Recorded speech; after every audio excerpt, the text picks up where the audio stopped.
là, au Loubata, je suis intervenu pour encadrer un chantier participatif, donc au mois de décembre. Sur 15 jours, on a réalisé une chambre chaude en correction thermique dans la salle commune. Il y avait double objectif de réaliser la correction thermique et une correction acoustique.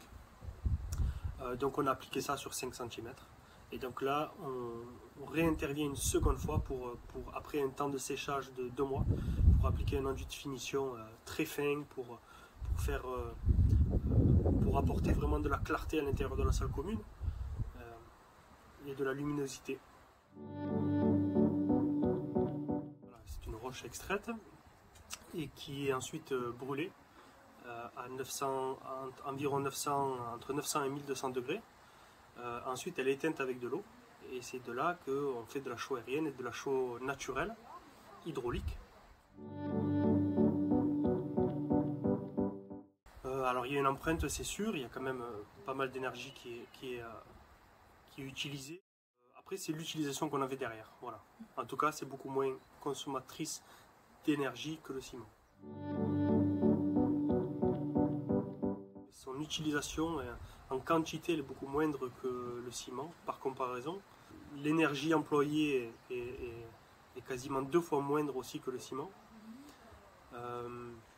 Ensuite, la chaux est antibactérienne, donc c'est des propriétés très intéressantes dans le bâtiment. Elle est perméable à la vapeur d'eau, elle laisse respirer les parois. Elle est imperméable à l'eau de ruissellement, et puis elle se marie avec plein d'autres matériaux, donc elle a plein d'atouts.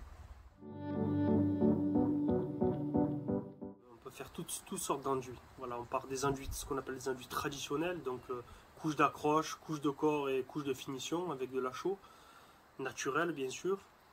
Ensuite, on peut la coupler avec des fibres végétales, notamment le chanvre chaud qui est assez répandu maintenant. Ensuite, on l'utilise à l'extérieur pour monter de la pierre, pour joindre des banches de terre. Voilà, il y a vraiment plein d'utilisations.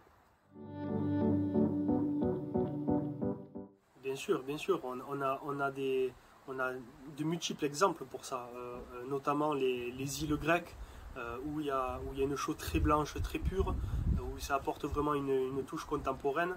On a le fameux tas de lacs du Maghreb, où on a des espaces de salle de bain, des espaces intérieurs très sublimés par la chaux. La chaux a aussi la capacité de mettre en lumière les teintes des sables, les teintes des pigments naturels. Donc le contemporain et la chaux, c'est merveilleux. Moi j'ai apprécié de travailler sur ce projet parce qu'il y a aussi une éthique ici qui est prônée, il y a une philosophie de vie et d'utilisation des énergies qui est en cohérence avec ce que je pratique aussi.